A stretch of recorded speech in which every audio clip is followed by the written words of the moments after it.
Shalom. My Aunt Hotep. Namaste. Sorry about that. Free the land, beloved. Come on in, come on in, come on in. Welcome to the Vicky Show. My name is Vicky Dillon, and I'm so pleased that you have joined us today right here on FlyNubianQueenTV.com, the network for melanated people just like you. Welcome, welcome, welcome to the broadcast. We're so pleased that you have joined us today.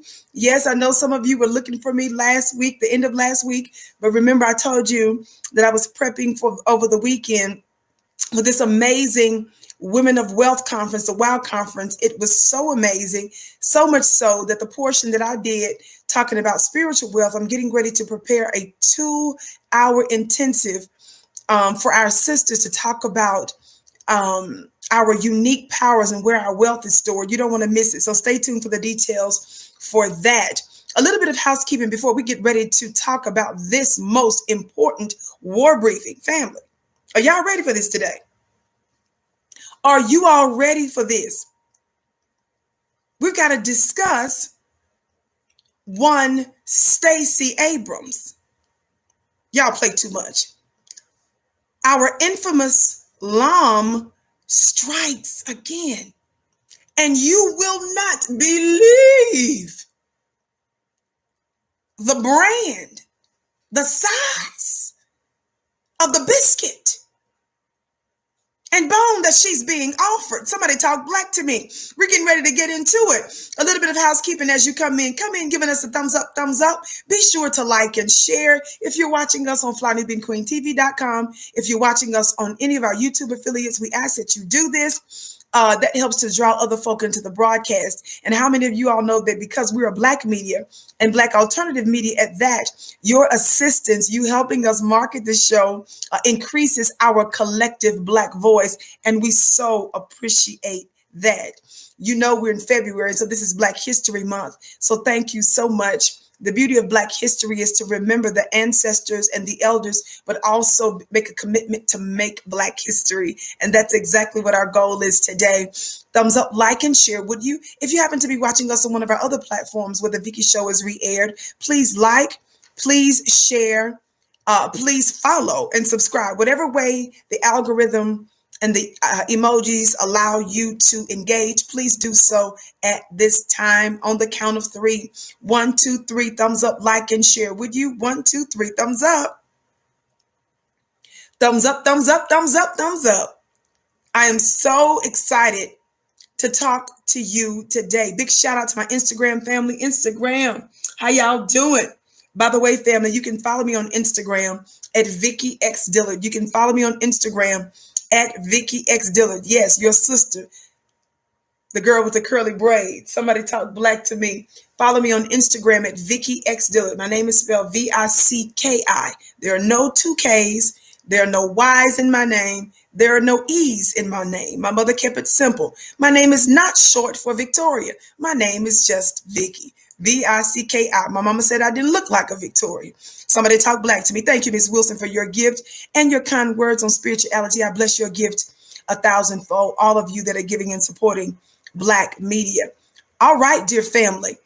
One more quick thing, clubvicky.com. Be sure to join my weekly mastermind. You will not believe the amazing miracles, the signs and wonders and testimonials that are coming from our spiritual metaphysical course. You have no idea how your spiritual life directly affects and can influence and can shape your natural life. Clubvicky.com. You can join for $1 for the first 30 days. You would be out of your mind not to do so today, especially in the beginning of the year. Thank you, Spencer, saying you're amazing. Thank you. And I bless your gift 1,000-fold. All right, dear family, without further ado, let's get ready to get into it. I see you. Righteous by nature says, swing those braids. You know I will. You know I will. Thank you so very much. All right. Now let's watch this. Watch this. Let me get me a sip of tea. Dear family, You all surely are familiar with who Stacey Abrams is, aren't you? In just a moment, I'm going to show you her picture as a reminder, and I'm going to read to you this article. Stacey Abrams, of course, is the intelligent, indeed, Black sister who for years plotted and was the mastermind behind Joe Biden's not only present victory, but also several other victories that the Democratic Party has recently received, specifically in Georgia. She was not the only one. Watch this. There were a number of other Black women. Are y'all hearing me? There were a number of other Black women that assisted in getting out the Black vote. According to Chris Coons, a U.S. senator, a white U.S. senator, I believe it was about 6 or 7 years ago, he was approached by Stacey Abrams, and she provided him a plan to take back Georgia. This is pivotal because Georgia has been a red state for a very long time. She approached, y'all pay attention to this, Stacey Abrams approached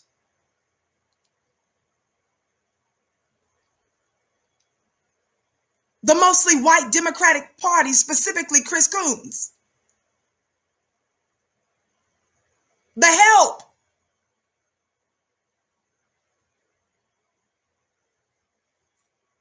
Approached a white supremacist political party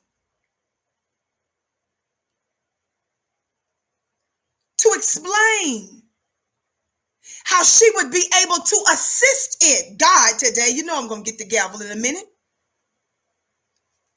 And she didn't do it to flex her Black political prowess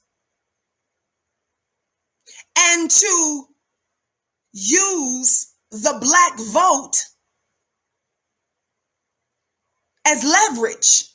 In other words, to get something substantive for us.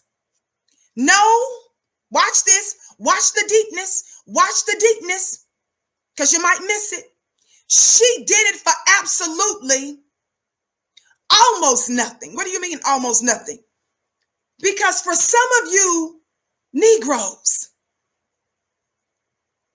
white acknowledgement or nearness to whiteness is in and of itself a reward for some of you. Big shout out to the V-Hive that's in the digital building, my fan base and supporters, an army of them. I love you all so much. Thank you for supporting me, and everywhere I go, you strengthen the network. Thank you so very much. Watch this. Some of you aren't demanding the most important things that Black Americans need and should be advocating for right now. What do you mean, Vicky? That is reparations. Somebody say reparations. You are not asking for any specific Black economic plan, agenda. Just for the sake of nearness to whiteness or white acknowledgement is enough for some of you. And those of you to whom that is enough, you are anathema to Black society. I said you are anathema to Black society for those of you who require nothing or nearly next to nothing. Somebody talk Black to me. The reason this is not a time for us to be bucking and dancing, talking about some Black girl magic. The reason why this is not a time for us to be quote unquote proud and celebrating so-called black girl magic, the ability to put white people and a white political power or white political party in power, is because there was no understanding ahead of time. There were no concessions made before you gave power to such entities and individuals, at least nothing substantive. Now watch this. Watch this. I want to show you something in just a moment. Instagram, I want you to get ready to come on over in just a moment to flynewbeanqueentv.com. Recently, we've learned today, and Dr. Boyce, he knows me so well, and it's a lot of people know me well because I have a pattern and I have a history of covering certain stories and doing it a certain way. And I'm so happy that so many other folk have admittedly, and some unadmittedly, been influenced by it. And so Doc knows how I feel about these League of Mammies, as we so affectionately call them, LOM, L-O-M. So he tagged me earlier on Twitter. And I want you to get ready to listen to what just happened. Today, I want to be very clear. We are not here to diss Stacey Abrams or to take anything away from her because she was nominated for the Nobel Peace Prize. No, baby. The Vicky Show, we believe in giving credit to whom credit is due. We believe in our awards, our own awards ceremony. Can you see something behind me on the counter, family? Does anybody have a clue? Can anybody see the counter behind me? Let me turn it for Instagram. Y'all see do you have a clue right there, Instagram? Do you have a clue right there? FlyNewBeanQueenTV.com and our affiliates on the counter. Somebody talk black to me. We don't believe in taking anything away from her. We want to acknowledge her for who she truly is and those of her ilk. Let's get ready to get into it. Instagram, I'll see you on FlyNewBeanQueenTV.com because I need to use this device. Thank you so very much. By the way, family, don't forget, you can follow me on Instagram at Vicky X Dillard. I'm going to finish posting this there. Follow me on Instagram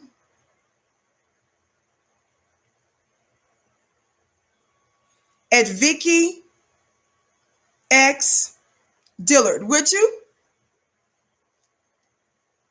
And on the count of 3,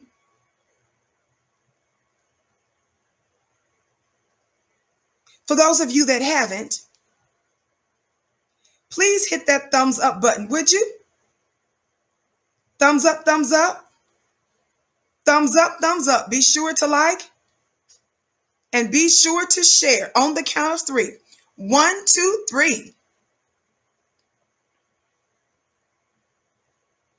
Thumbs up, thumbs up, thumbs up.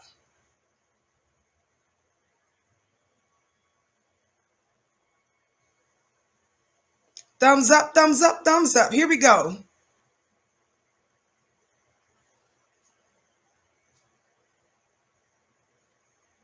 Watch this.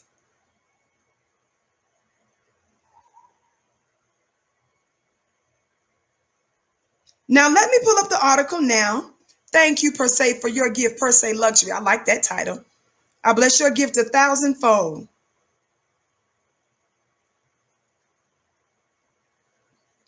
Thumbs up, like and share. Now, let's get ready to get into this. I always give the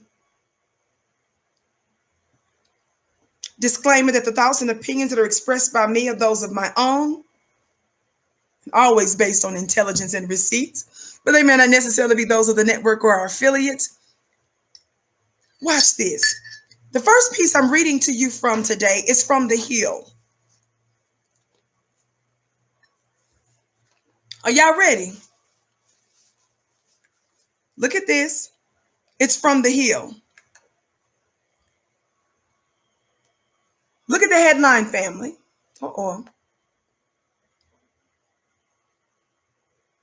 It flips to all kind of other stuff. It's not showing what I wanted to show. But this is the name so far. Y'all see it?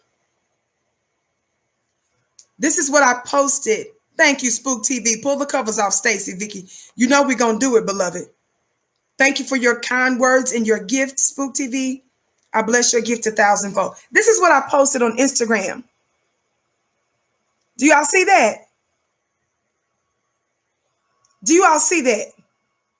I want you to look at that picture very good.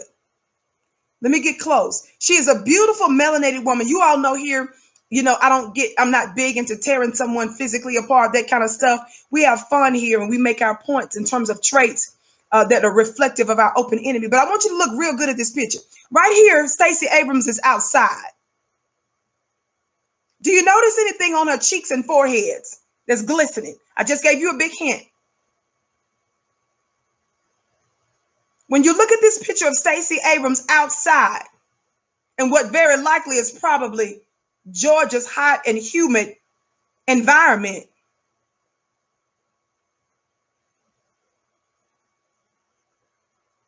what we see, beloved, look close, is sweat. Somebody say sweat. You got it right, Amina. Amina sees it. Y'all see it. Do you see the sweat on the forehead and the cheek area, the chin and the upper chest area? Do you see the sweat? Somebody say sweat. Somebody say sweat. It's about that sweat. And in several interviews that Miss Abrams has done, I've noticed that she's breathing hard. Shout out to you, Joyce. She said, wake up and listen. Thank you, beloved. I bless your gift 1,000-fold. Now, why am I emphasizing sweat and breathing hard whenever Sister Stacey Abrams does interviews? Y'all play too much. This is important. She's a gorgeous woman. She really is attractive. Love her melanin skin. But the reason we must point out breathing hard when she's doing interviews and sweating is because breathing hard and sweating points to labor. Is that right, family? Breathing hard and sweating are usually signs of labor.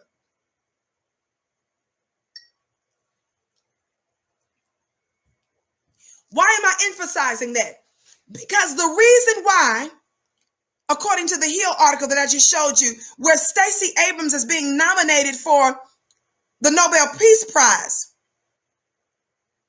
is because for white society, the only behavior, the only venerable trait, the only praiseworthy trait that should be noted in Black people is when you are laboring, watch this, for white people. Somebody talk Black to me.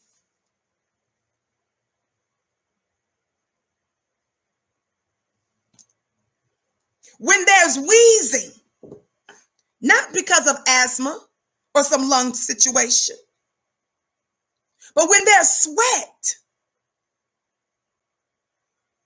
and breathing hard, while you're sitting there stomping for members of the Democratic Party without getting any concessions, quid pro quo, for Black people, sweating and breathing hard, that's right, Nancy, it's evidence of slaving. Y'all play too much. It's evidence of slaving. Some of you who have a bone and biscuit demon locked up in you. Y'all know I'm an exorcist. Watch this. You feel fulfilled. You sense destiny. Your chest pokes out a bit. You stand up straight. When you can prove that you can benefit white people for nothing.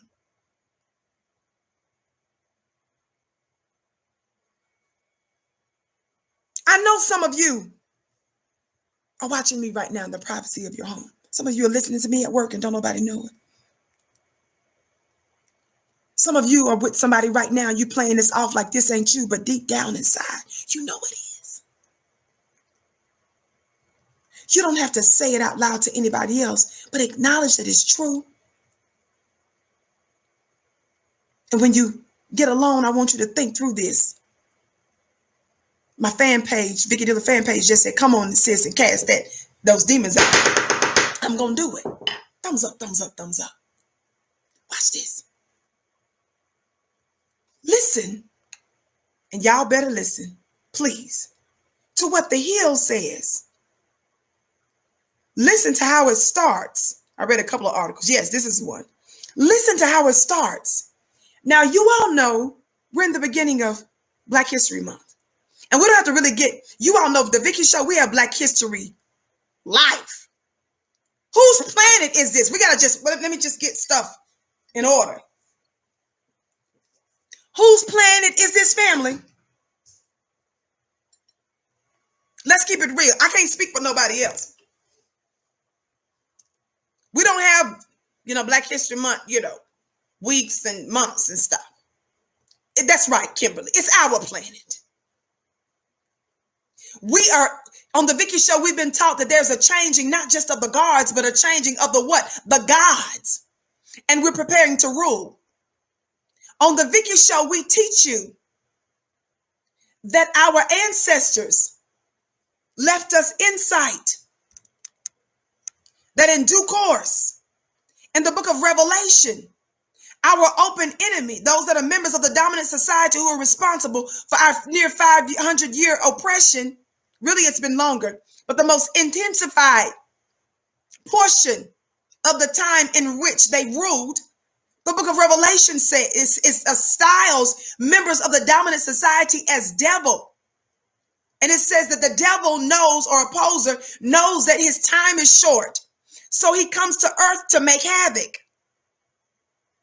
I referred you to Dr. Carol Anderson's book, White Rage, where a few years ago under the Obama administration, her book speaks of the Obama administration, and she talks about the white rage and the white backlash to Barack Obama being president.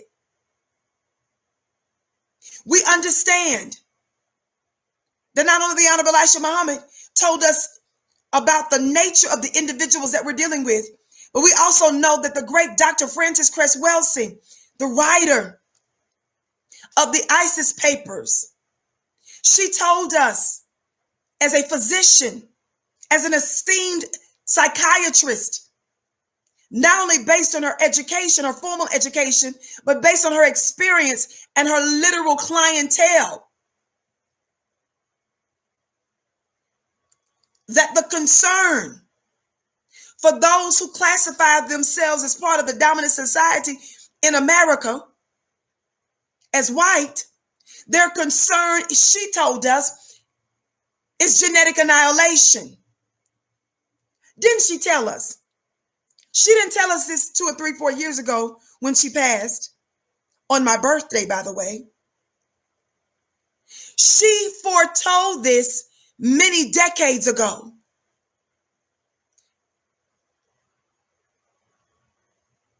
We understand that the statisticians, the demographers, and other scholars have shown that the numbers in the dominant society to birth have decreased, and their death rates have increased due to a number of reasons, right? Not because Black folk are attacking them, But these are things that are just happening from their side alone for one reason or another.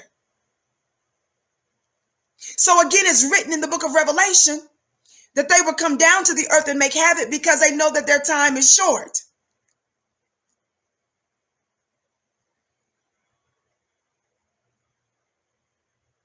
With that being said, understanding what we're dealing with is confirmed even in recent history, those things. And I'm going to keep reminding you, what did the leaked audio of Joe Biden say when Joe Biden was in the presence of some of our failed and useless former Black civil rights leaders like like Reverend Al Sharpton and them? When I say them, I'm talking about Urban League, NAACP, and some of them other miscellaneous people that were there. And remember, they only got that meeting because they leaked to the white mainstream corporate media that Joe Biden and Kamala and them were ignoring them. So only because of pressure did Joe Biden meet with them in the first place. What did Joe Biden say in that leaked tape? Do you guys remember? That's right, Kim. Joe Biden told Al Sharpton and them,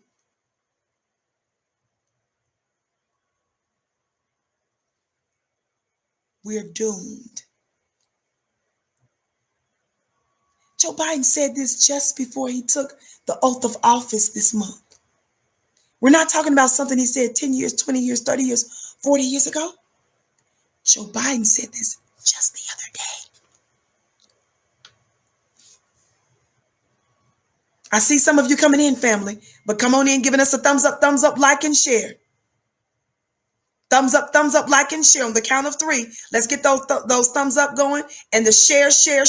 At the bottom of your screen, there should be a share button. You can also copy the share link and you can paste it on social media, text, email, send it out to others and let them know that the Vicky Show is on. I know some of you were looking for me last Friday, but I was prepping for the Women of Wealth Conference. It was absolutely amazing.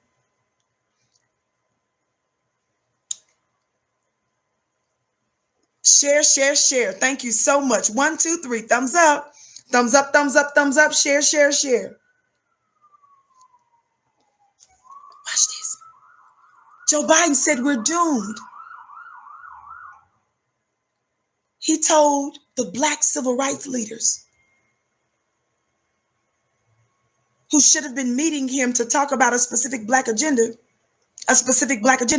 He told them, y'all, during this meeting the other day, that there's getting ready to be a minority of Europeans. He was so concerned that he was telling Black folks that you guys are going to end up having to start working with the Latinos because their numbers are growing. They'll be outnumbering you guys. Y'all remember that? So when I'm saying these things, I told you I've been doing this work on social media in this particular way for the last 3 years. This has been my life for many, many years before I formally became a part of the Fly Nubian Queen family, whether I was on YouTube or on one of their other platforms like Facebook. By the way, be sure to follow us on our Facebook page. But I've been discussing these kinds of things. And it may have seemed strange to some of you, but as the time grows nearer and nearer to the changing of the gods, they're slipping up and admitting the very things that they're freaked out about. And Joe Biden said it the other day. He said it to the civil rights, former civil rights, relevant civil rights leaders, that there's getting ready to be a minority of Europeans. In other words, a minority of white folks. Why would he even be concerned about that? Have you ever asked yourself, why are white people at all worried about whether or not their numbers are going to diminish? It proves that you all are concerned about maintaining control. And when you voted for Biden, when you voted for any of the Democrats, I don't care if you voted for Trump or the Republicans, when you vote for any of them without getting solid concessions like reparations, you are helping them to maintain control even when their numbers will likely be much smaller than ours in the near future. Their goal is to control the high places like Wall Street, the Treasury Department, the White House, Congress, the Supreme Court, the other federal courts, district courts, lower courts. The reason they do that is because even if their numbers, as their numbers continue to diminish and decrease, it makes them feel a bit more confident, because if they're controlling the high places, the power centers, even when their numbers are lower, they know that they can still control politically, economically, and otherwise. And because you've shown yourself, watch this, to be compliant and submissive to the white supremacists. Because you tell them when they murder your mother and your aunt and your daddy and your nephew, when they murder them, you run and beg the judge to hug them, and you say that I don't want them to do no time in jail. You tell them that even before your family members are buried in the ground, that you forgive them, and you still call them your brothers and sisters in Christ. Do you see why they feel confident even when their numbers diminish? They know that when you're marching, some of you, in the streets, you don't do what they did at the Capitol, where you make it clear that you want to assassinate government leaders. You plant improvised explosives, bombs all over the place.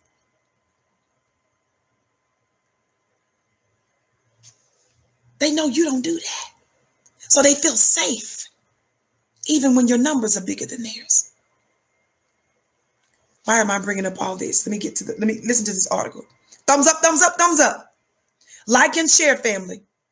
Don't forget to check out our store, shopfnq.com. And if you want to learn about how to build a Black business, be sure to invest in yourself by going to flynubianbusiness.com. Flynubianbusiness.com. Now, Vicki, read the article. I showed you the article. Now let me read it. It says, what did it say? Again, Stacey Abrams nominated for Nobel Peace Prize. Remember the sweat and the labor, sweat and breathing hard. Watch this. Stacey Abrams, the former Georgia gubernatorial Democratic candidate and star voting rights activist, has been nominated for the Nobel Peace Prize, Reuters reports. Y'all listen.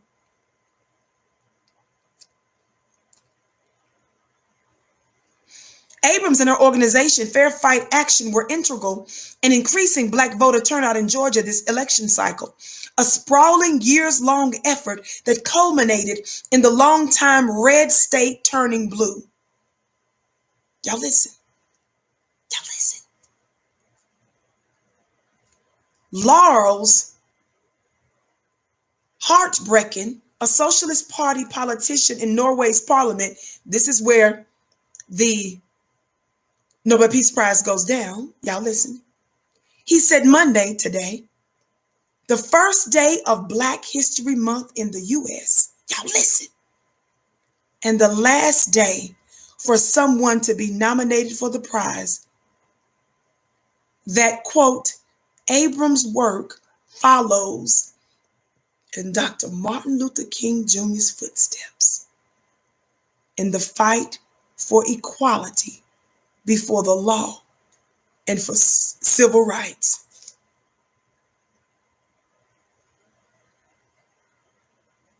Now you understand why I mentioned Black History Month a few minutes ago.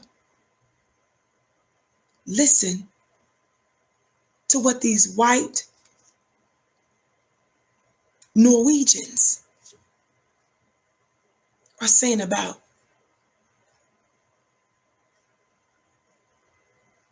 Black History Month. It says King won the award in 1964.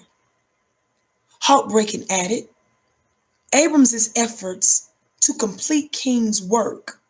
Y'all think, Vicky, try not to scream. I'm going to do my best not to scream, y'all.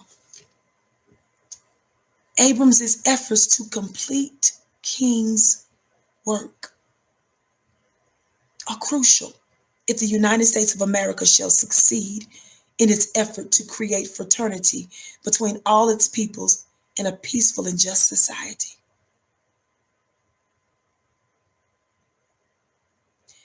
These very white Norwegians are sitting here telling us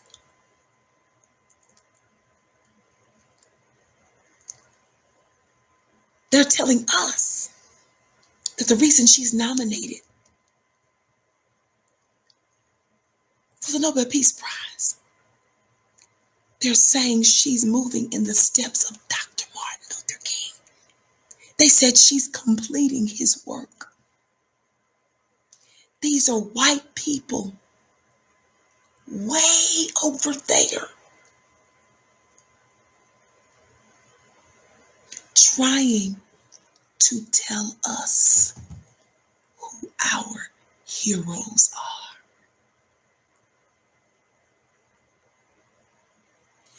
This is white supremacy spitting in our face. But this is white supremacy not just giving us a biscuit, but a bone.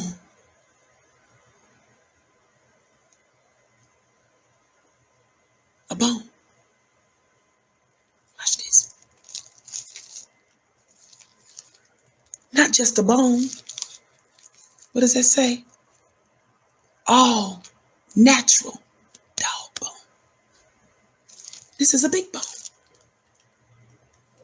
You understand that the reason I talk about biscuits, bones as legal tender. Do you all know what legal tender is? Somebody tell me what legal tender is. Don't forget to follow me, family, on Instagram at Vicky X Dillard and follow me on Twitter at Dillard Vicky. What is another word for legal tender? What is another word for legal tender? Thank you, knowledge. Thank you, Mad. Money. Black family, we're saying reparations. Cut the check. Black Grassroots Society is saying that. But white supremacist America insists for you. The legal tendency, the legal tender. Why y'all laughing at me? The exchange currency is the biscuit and the bone. But for Stacey, thank you, Stay Positive. She says, New Black Media Matters. Yes, we do. And it's because of you. Thank you, beloved. But then there's those of you that are just straight about that dog food. See, the bone is a treat. When you want a dog to sit, you give a dog a bone. When you want the dog to come here, you give a dog a bone. The bone is a good treat for the dog. But some of you don't even get the treat. The dog food is just regular, smegular maintenance. This ain't about no treat. Why y'all laughing at me? The dog food ain't about that treat life. This is just regular, smegular maintenance for white supremacy. This is the only legal tender. Y'all play too much. You say reparations, you say cut the check, you say land. They say, well, how about a biscuit, a bone, or some dog food?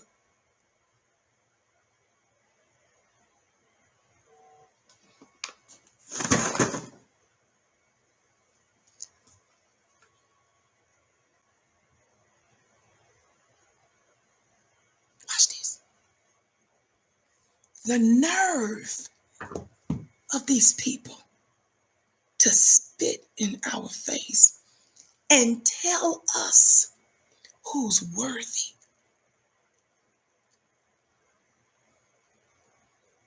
of elevation in our society. You got members of the dominant society over there, Norway, telling us, we who are foundational Black Americans, nobody could even go around the world saying America. We invented America. We created America.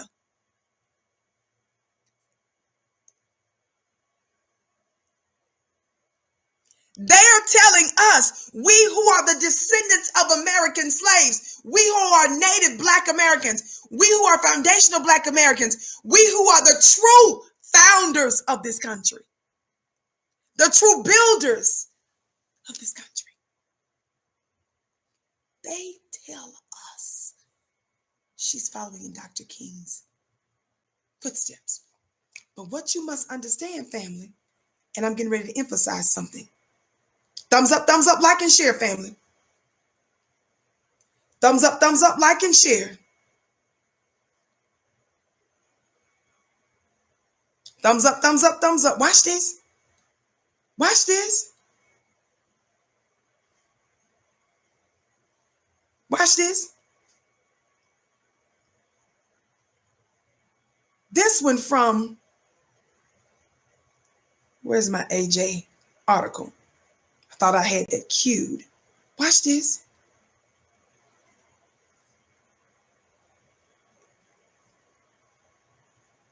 They emphasize, because I read another one. Y'all know how I do. They emphasize in this other piece, I want you to hear it. Is this it?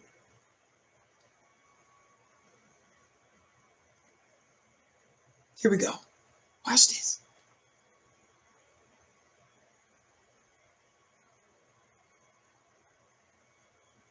They emphasized in this other article that Stacey Abrams is in line for the Nobel Peace Prize, y'all. Well, is this the one that's going to say it? Watch this.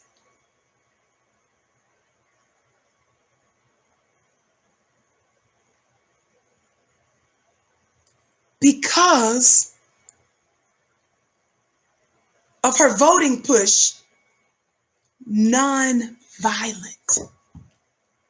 engagement in government. Why would they emphasize the non-violent part of it?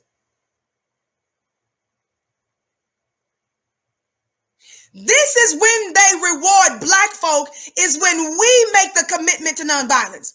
Now, what did racist white folk do on or about January 6th at the Capitol? And before that, throughout the country? Could they be counted on? Could white supremacist America be counted on to engage in nonviolence? My brother said, one of the brothers responded on one of my social media platforms when I posted this. He said, Nobel Peace Prize, and there ain't no peace nowhere. But this is not the first time white folks over there over the pond, across the pond, gives out awards. Is that right, family? We know that Dr. Martin Luther King is well known for having received the Nobel Peace Prize, right? As I pondered this Stacey Abrams, this League of Mammy, the LOM member, and I thought about Dr. King. That's Dr. King there with this Nobel Peace Prize. Y'all see him? Dr. Martin Luther King had a lot of powerful Black nationalist contemporaries. There are other very powerful, transformative Black leaders that existed during the time that Dr. Martin Luther King existed. and some believe made an even greater impact on Black society as a whole. Why during the early 60s, 64 or so I think it was. In fact, let me pull this up while you keep liking and sharing. Share, share, share, family. Share, share, share, share, share. Thumbs up, thumbs up, thumbs up. Yes, watch this. So Dr. Martin Luther King, this is what some of the stats say about the Nobel Peace Prize and Dr. King. Born January 15, 1929, died April 4th, 1968. It says the role leader of Southern Christian Leadership Conference, prize motivation for the Nobel Peace Prize for Dr. King. For his nonviolent struggle for civil rights for the Afro-American population. See, who was one of Dr. King's contemporaries? Where my intelligent Black people at?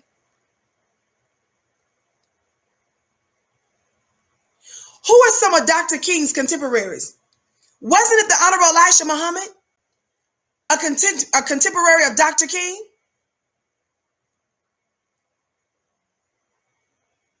Fard Muhammad preceded him, transformed the lives of Black folk, created a multi-million-dollar business empire, banking system, global import exports, raised up former drug addicts and nobodies, was the teacher and inspiration for Malcolm X. Malcolm X was another contemporary. Who else? What other organization and people? Yes, I see in the chat. Somebody says Stokely Carmichael. Medgar Evers was a powerful force. Of course, he was one of the original that was assassinated before they King and Malcolm were. Farrakhan, Minister Farrakhan was also a contemporary during that time. Marcus Garvey preceded some of them, but sure. Don't you put the racists, who put Mahatma Gandhi in there? Yes, Dr. King, unfortunately, credited him with nonviolence, but Gandhi was a bona fide certified racist. Did you all know that? Fred Hampton, H. Rap Brown, y'all telling the truth? Want to hear nothing about no Gandhi? Kamala's uncle, now? Great uncle, probably. Y'all play too much. Yes, Jesse Jackson was around that time. But watch this. I specifically am talking about who else? What about Black Panther Party? Y'all did mention some of those connected to that by mentioning Huey P. Newton and others. Listen. I don't know about no L. Haj, but y'all don't come in here with all them jokes. Somebody said Malcolm X. People was in love with the Malcolm X. When he flipped the script, and even before Malcolm died, Malcolm was still trying to get back into the Nation of Islam. Y'all better quit going to sleep and believing all of them funny looking lies. Y'all was in love with Malcolm to the X. But I digress. Why am I bringing this up? Because this white organization, even during the time of Dr. Martin Luther King, there were other powerful, transformative figures that existed. If you want to talk about a female, what about Fannie Lou Hamer? God, today. I said, what about Fannie Lou Hamer?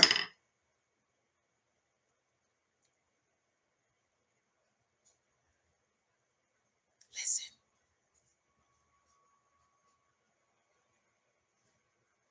Why didn't they nominate the Honorable Elijah Muhammad, Malcolm X, Black Panther Party?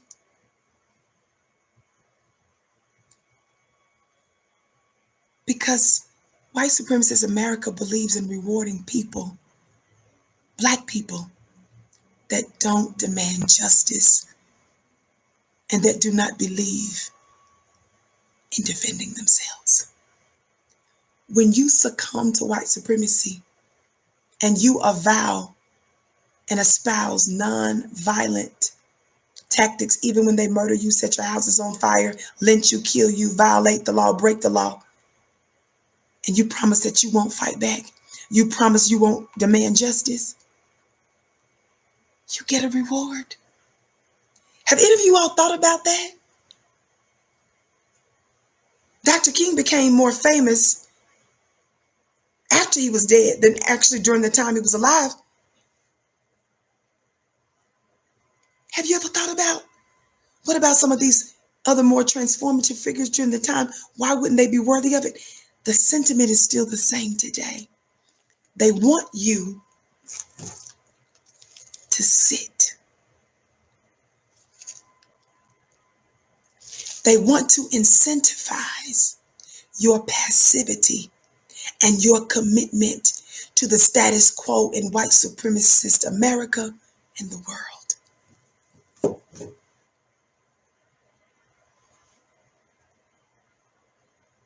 They want you to promise that you won't make any sudden moves.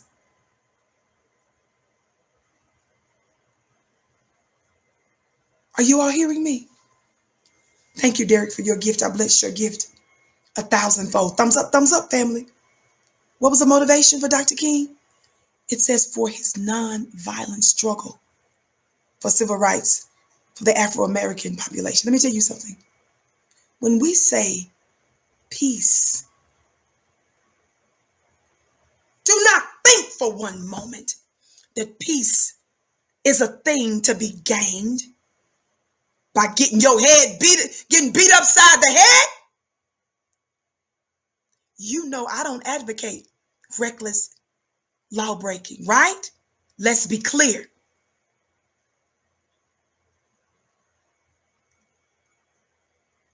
But what kind of peace are you talking about that's not about justice and holding murderous white supremacists accountable? What kind of peace are you talking about? Are you telling me peace is letting the lawmakers break the law? The law enforcers break the law? Is that what you call peace? Phyllis, thank you for your gift. She said, teach your people, Queen. What do you define as peace for the Negro?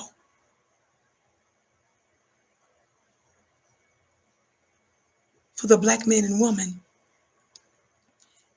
They mislabel peace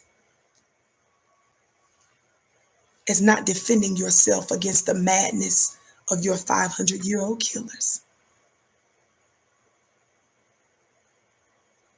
They see peace as you keep saying, hands up, don't shoot, don't shoot. And that's it. They see peace being you don't rock the boat and to demand what's just and right. And they reward you for it.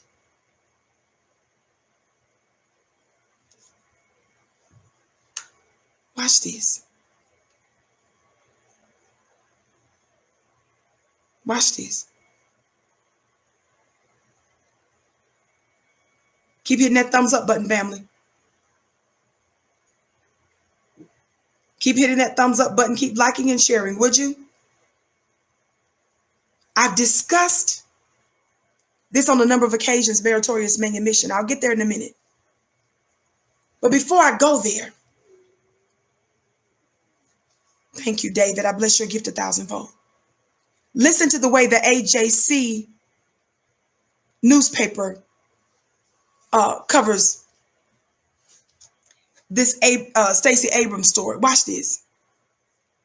It says, as I mentioned a minute ago, Stacey Abrams, a former candidate for governor whose work on voting rights has been credited with Democrats' recent success in Georgia, has been nominated for the Nobel Peace Prize, according to multiple news reports. This piece here, watch this, let me get this together, says, Lars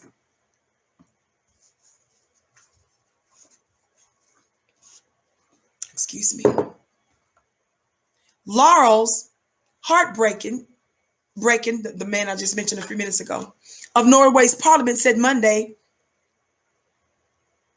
that he nominated Abrams because her work helped boost voter turnout via nonviolent activism. They want to keep programming and conditioning and driving that narrative home to Black people. Isn't it something how the world can't even talk to members of the dominant society and get them from threatening to murder and assassinate government officials? But they appeal to Black folk during the greatest heights or new levels of the Civil War. Street strong, you are incredible, Queen. Thank you, beloved. And I bless your gift 1,000-fold. Thumbs up, family. Listen, think about the time that Dr. King was in when they gave him this Nobel Peace Prize. This was a huge award in the eyes of the world during one of the greatest upheavals in America at the time. Everything in America was on fire. It wasn't just Dr. King. Who did I say was his contemporaries? It was a Black Panther Party. It was a Nation of Islam. These different pivotal and transformative Black nationalist organizations, both of those organizations, though they did it differently, they both believed in defending yourself and policing your own communities. They both had records, especially the Nation of Islam, because when you study the Black Panther Party, you find that their 10-point program and other things were actually inspired by the nation or members of the nation. These are just facts.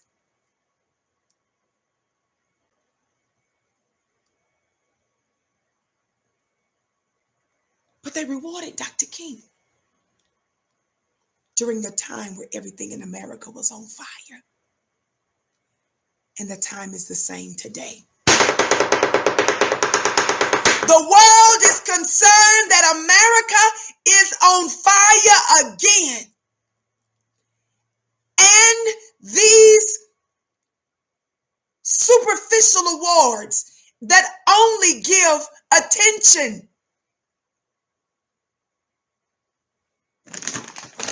and some dog food to individual Black Americans, but they do nothing for the collective Black society. These are simply fire extinguishers. Did you catch that? Did you hear what I said? They see the fire in America and they give these awards to extinguish the fire. They can't count on their own white brethren to do it. They know that they can only appeal to Black folk and to simply beg us, don't fight back, even if it's just, even if they violate the law, even if they illegally murder you. Just keep sinking, we shall overcome. And we'll keep giving you biscuits and bones and dog food. They know, they say to themselves and about their brethren, we know they're unwell. We know white folks' madness because we know our own over here in Norway. So to keep you docile and passive, give a dog a bone. They see the fire, and these are fire extinguishers. Like and share, family.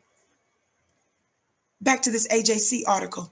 Don't forget to sign up at flynubianbusiness.com. If you want to learn about how you can build your Black business, go to flynubianbusiness.com. If you want to learn about money investing, go to flynubianmoney.com. Okay? Be sure to follow me on Twitter at Dillard Vicky, my last name first. Watch this. Watch this. He says this article says similar to what I said a minute ago.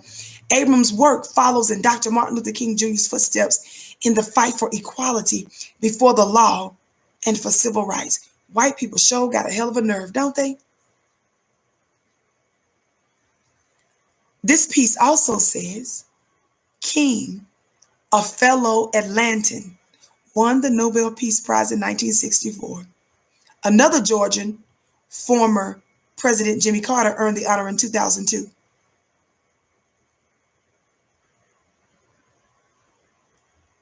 They're scheduled to announce the winner in October. Family, do you remember the legal phrase meritorious manumission? Family, do you remember learning about meritorious manumission?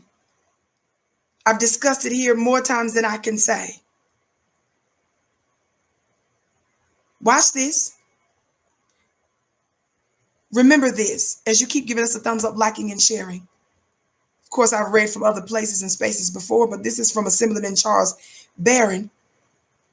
And it says this. In Virginia, during the enslavement period, there was a law passed titled the Meritorious Manumission Act of 1710. It was a legal act of freeing an enslaved African for, quote, good deeds. As defined by the national public policy, and could be granted to an enslaved African who's, watch this, this is when white folks wanted to give you freedom or to give you some kind of award. This is when white folks deemed you worthy of merit. When?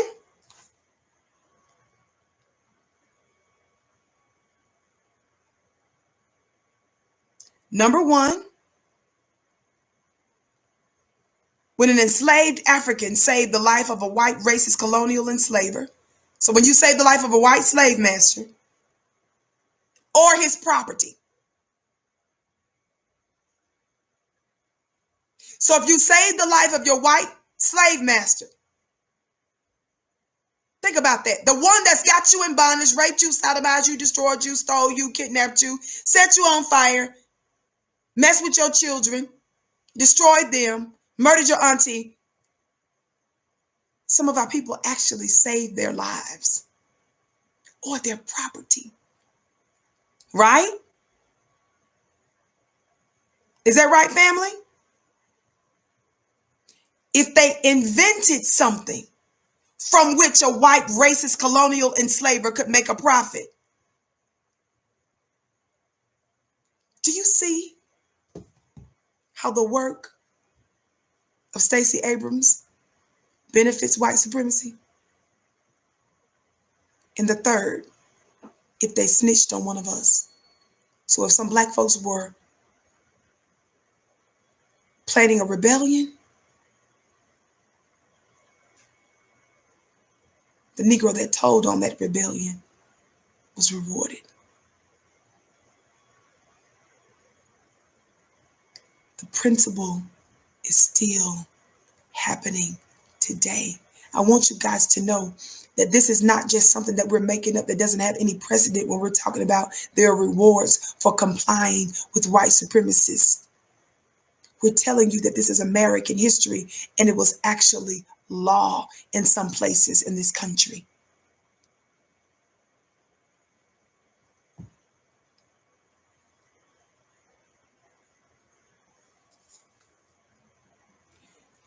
The thing that they're trying to do with Dr. King's legacy is white folk over in Norway. They got a heck of a nerve, don't they? They have the nerve to tell us that Stacey Abrams is following in the footsteps of Dr. King. When I show you clips and audio of the last couple of years of Dr. King's life, I've showed you evidence, pictures where Dr. King met with the Honorable Elijah Muhammad, the founder of the Nation of Islam. I've shown you over the last couple of years that Dr. King became more demonstrative and loud and bold in his criticism of America. And I've read you excerpts from Dr. King where he was no longer advocating even integration for a season, because he told Harry Belafonte that his fear was that he's integrating his people into a burning house. He was advocating reparations. He says we've come to get our check. See, when you're saying reparations and when you're no longer pushing integration, white folks see that as you shaking the apple cart. They don't see you as peaceful no more. When you say anything about reparations, holding white supremacists accountable, legally, righteously defending yourself, When you say, now we don't see the goal as integrating in white society no more.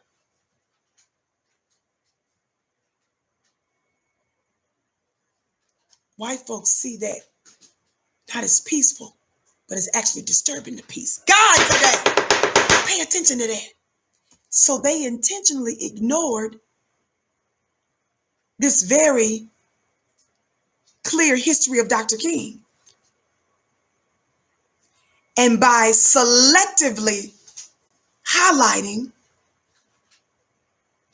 the parts of Dr. King that serve white supremacy's interest. Dr. King said, we're coming to get our check. Dr. King says about integration, he was concerned that he was integrating his people into a burning house. Dr. King is on record as saying that the Civil Rights Act and the Voting Rights Act that he pushed, his legislative accomplishments, he said and talked about the limitations of them. And that's when he started to emphasize the economic aspect of it. But they want to tell us. And the thing about these awards and peace, this lie of peace,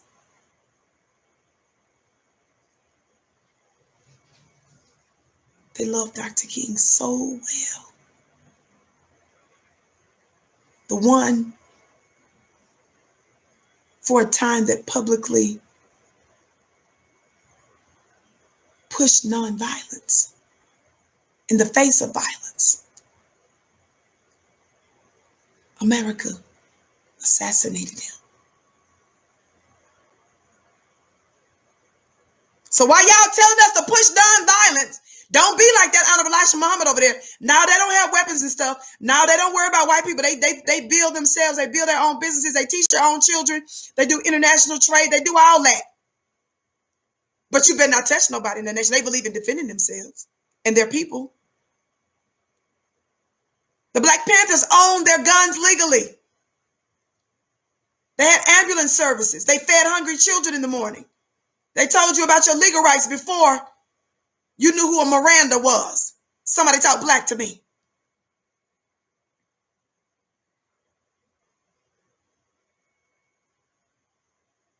But don't follow there. But they kill the one who publicly advocating, don't defend yourself when white folks try to kill you, murder you, spit on you, disrespect you, and assault you and torture you. Isn't that something?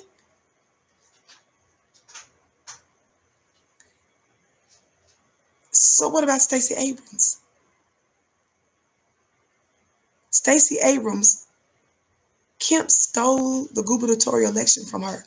They were able to prove that he cheated and that he stole and that he took more black votes away than anybody in recent history. But as a loser for white supremacy,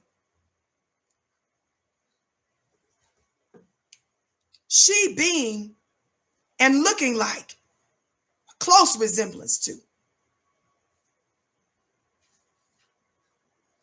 the resemblance is uncanny. Aunt Jemima. Sweating and breathing hard and all because she's been out there in Georgia's hot, humid heat for white people. You is kind. You is smart.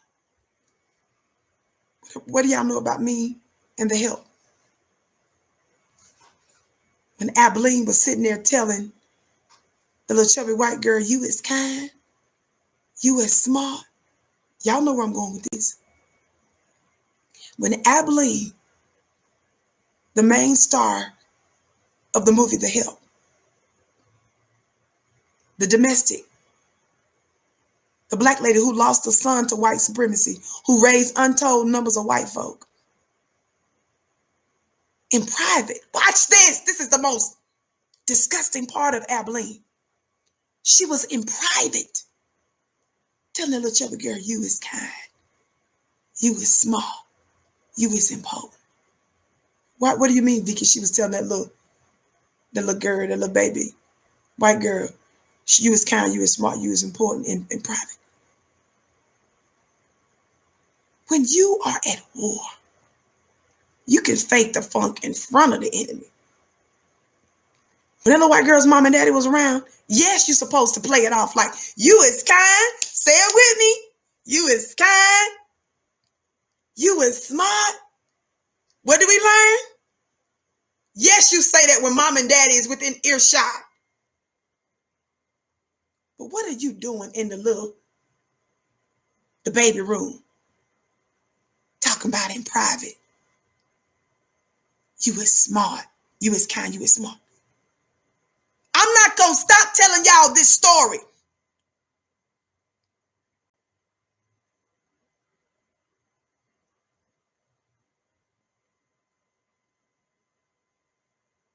What you tell your open enemy.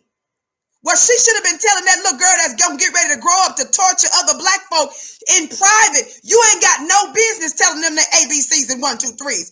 And then on top of that, telling them you is kind, you is smart, you is important. You are telling your oppressor, you is kind, you is smart, you is important. When you should be telling them little lullabies. That's who you need to be singing to, Rockabye Baby. In the sweet top, in the treetops. When the wind blows, the crater will rock. And then you ask that little girl, draw a picture of what I just sang to you. Draw a picture of a tree and you on top of the tree and the wind blowing and the crater rocking. That's what your assignment is. You got to learn how to do war when you in behind enemy lines. In private.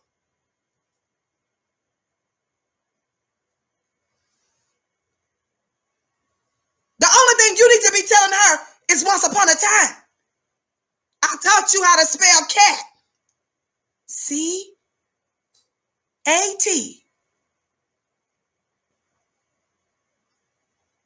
Spell rat. R-A-T. Now spell Nat. N-A-T. Remember who Nat is? Point to the cat on the picture. Y'all can tell I babysitted, and I always was teaching and babysitting. I played school. Now point to Nat. I would have had an illustration of the biggest, blackest black man with a silver medal, a piece of metal in his hand, on the porch of a plantation, and red stuff on the porch. What's the red stuff that's on the porch? And red stuff on the piece of metal.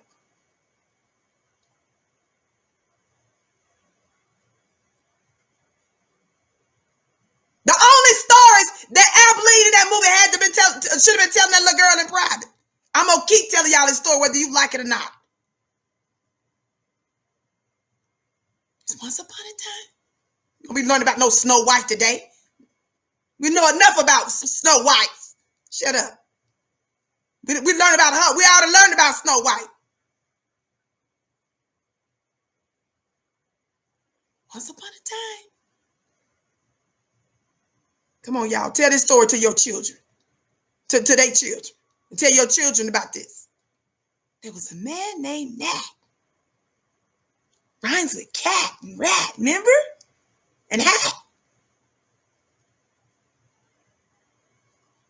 And late one night, he tiptoed to a house.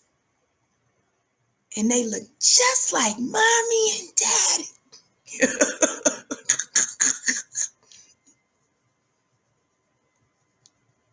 Remember that little girl in the movie? She liked cookies. And every time she got one of the answers right, I would get a little girl another cookie.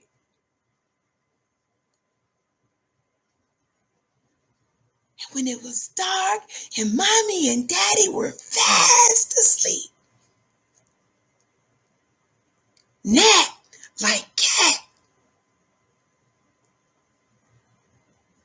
went into mommy and daddy's bedroom really quiet, was a wrap.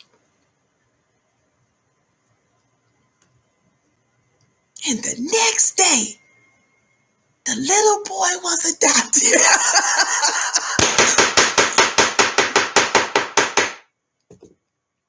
Well, wait, Ebeline was adopted. Why?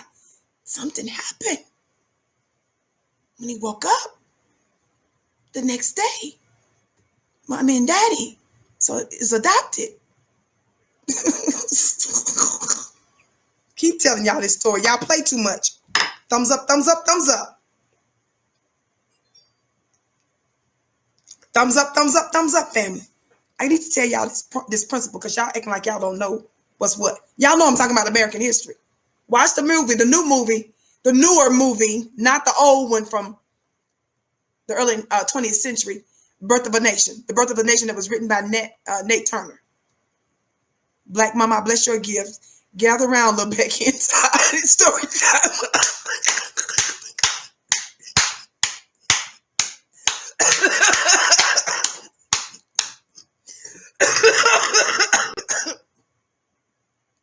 Black Mama, she got me coughing. Black Mama says, gather around.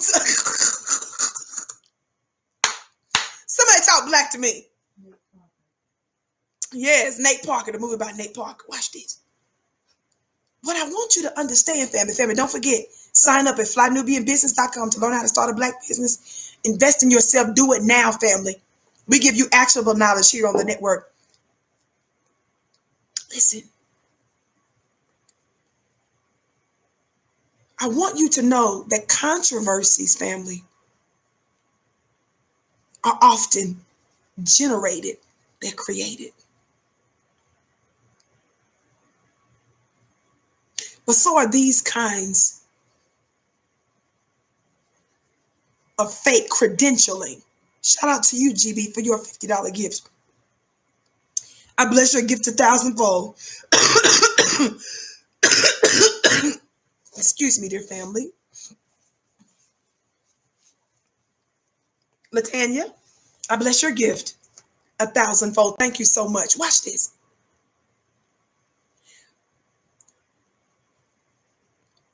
Giving a black bootlick a bone and biscuit, a credential like possibly winning the Nobel Peace Prize, being nominated one for right now. What did I just say? Two things are often generated, created, manufactured. What did I just say? Controversies and what? Certain credentialing. These are things that are made up, generated, and created by members of the dominant society for their own purposes.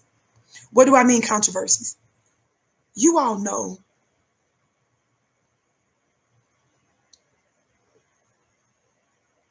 and this is beyond a controversy. This is genocide, what America created when she flooded the black communities with heroin. The government did it.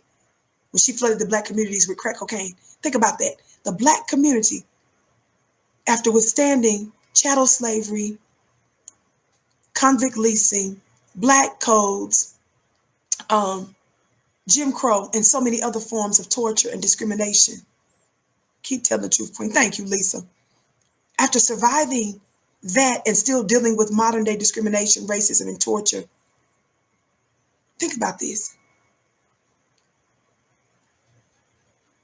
We still did not have heroin and crack cocaine as a plague and a pandemic in our community. The U.S. government had to flood our communities with drugs. She introduced an ailment to us.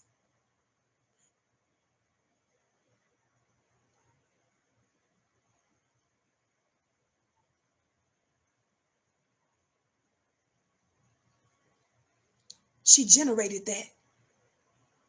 She created that. But it's the same when you see them elevate a black bootlick for their purposes. When you see certain black folk being celebrated by a whole bunch of white folk, are y'all hearing me today?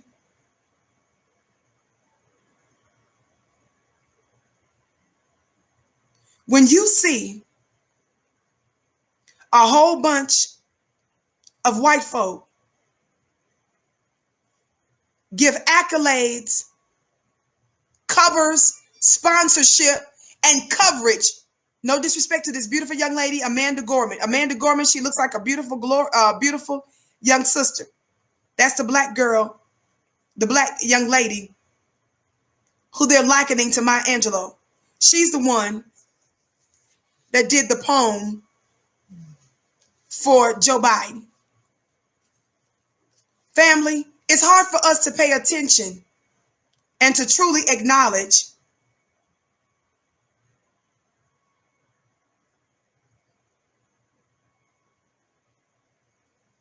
our own greatness when we misuse it for our open enemy.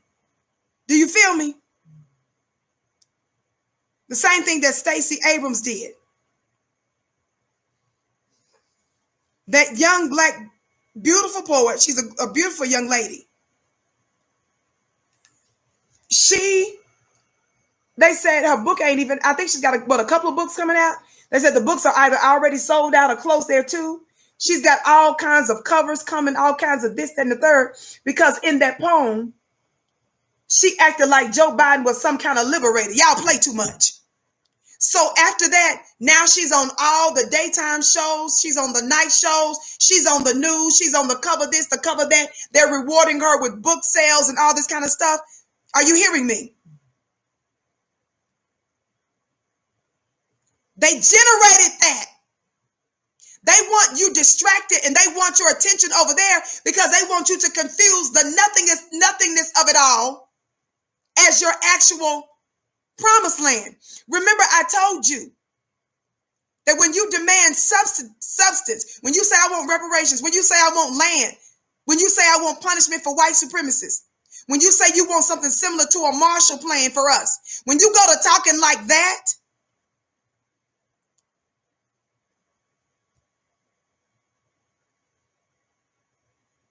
nobody's trying to give you a book deal, sponsorship.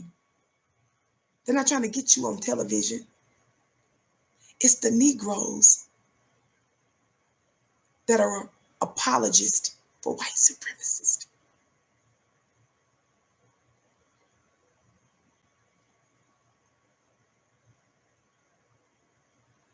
And then they point to these individuals as if these are black role models that we should follow. So they say, I'm sure you want to be on the cover of a magazine, don't you, Vicky?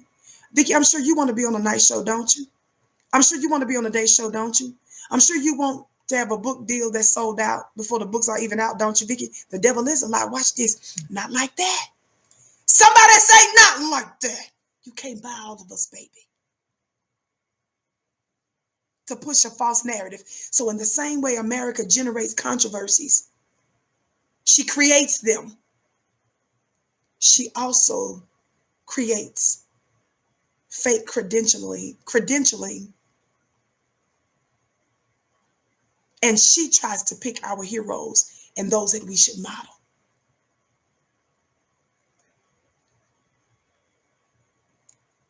This type of political prostitution is disgusting to me. Thumbs up, like, and share, family. Don't forget to check out our store, shopfnq.com. That's shopfnq.com. Follow me on Instagram, dear family, at Vicki X Dillard. Follow me on Instagram at Vicki X Dillard. And be sure to sign up for my weekly mastermind course at clubvicky.com. $1 for the first 30 days. Invest in yourself. Clubvicky.com. Watch these. Watch these. Kamala was rewarded for a type of political prostitution, some say. But this beautiful Amanda Goodman and this Stacey Abrams, those of their ilk and other members of the League of Mammy, the LAM, they're different kinds of prostitution. Some say, well, Kamala literally slept with a powerful black man to get to where she is. She entered into a relationship where others are said to have refused. Kamala Harris does not deny that she was in a relationship with Mr. Willie. But then there's other political prostitution.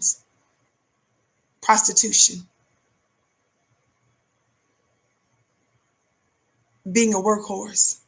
Yes, Willie Brown.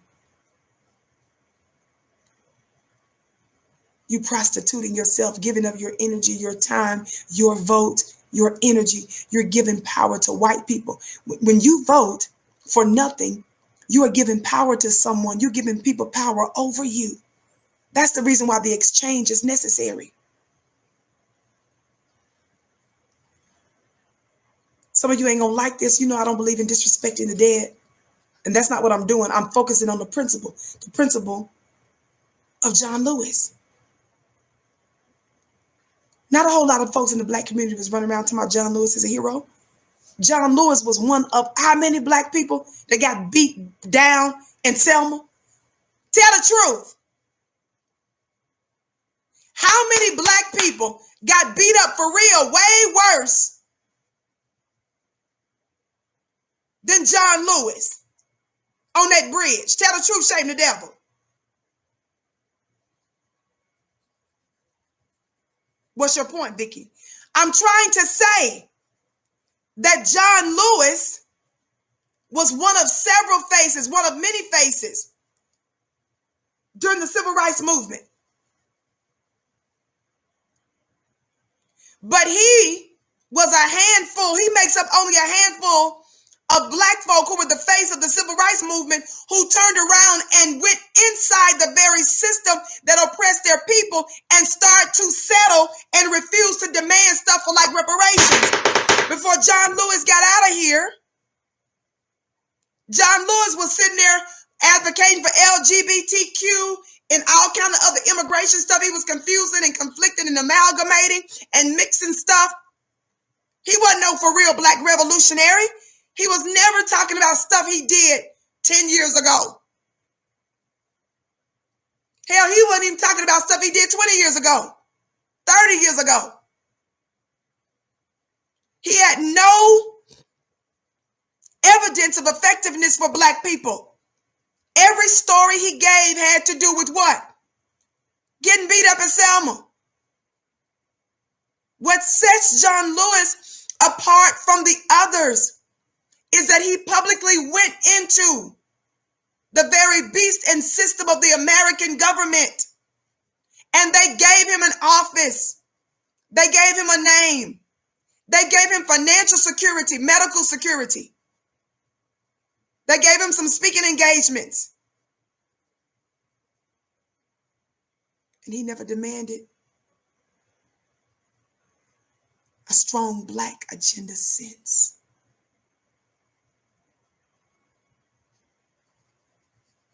Tell the truth. Family, that's him accepting dog food.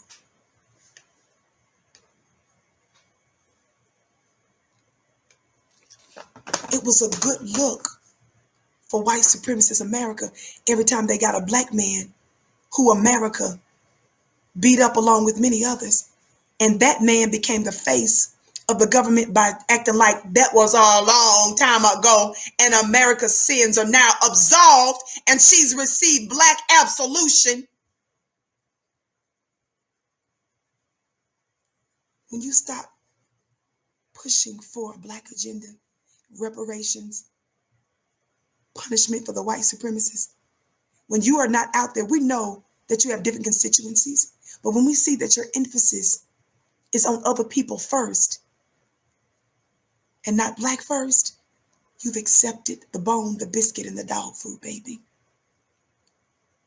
And John Lewis was a particular hero for white people because by him doing that, he provides great cover for white supremacy.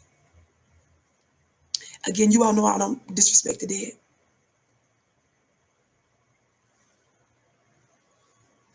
But that's why he means so much, because you went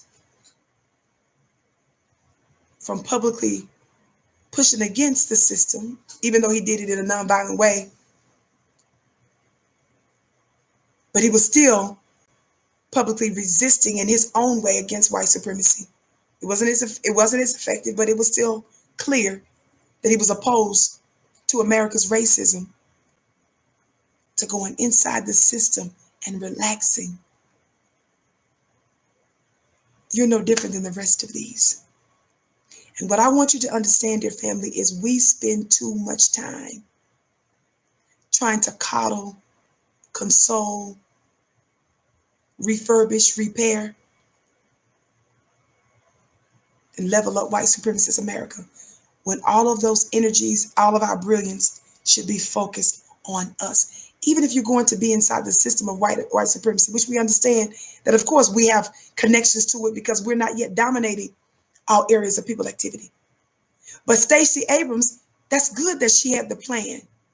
She should have used her brilliance and her plan to turn Georgia blue by telling the Democrats that her doing that along with the other black women would only be done if they push reparations for black people. That would make sense, to use your intelligence for that if you're going to push and use as leverage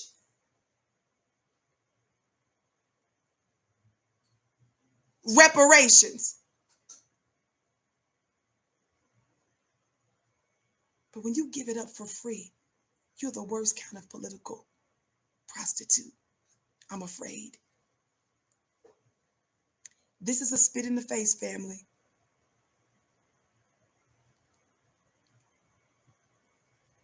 This is white people once again telling us who our heroes are. This is white folks once again trying to tell us this is how you ought to be, Black America. How some people from Norway gonna tell us who's walking in the steps of Dr. King?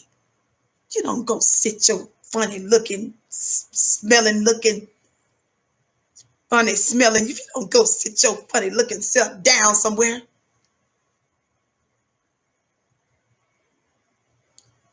We got to let the world know. And if anybody from Norway in the chat, let me know.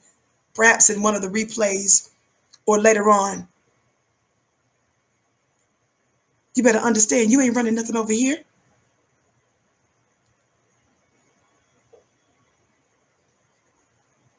You ain't running nothing. You don't decide anything. There's a changing of the gods that's going down. Where my Norwegian people at? Y'all better tell your people over there if they don't go sit their funny looking self down somewhere. You ain't, who you telling is in this, shut up. You better worry about what's going on over there.